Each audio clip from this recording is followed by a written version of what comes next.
Let f be the function defined by this. If g of x is equal to f inverse of x and g of 4 is equal to 1, then what is the value of g prime of 4?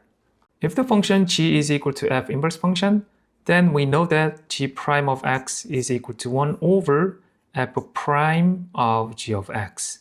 And since we're looking for g prime of 4, we can just substitute 4 for x. Now it is given that g of 4 is equal to 1, right? So g prime of 4 is equal to 1 over f prime of 1.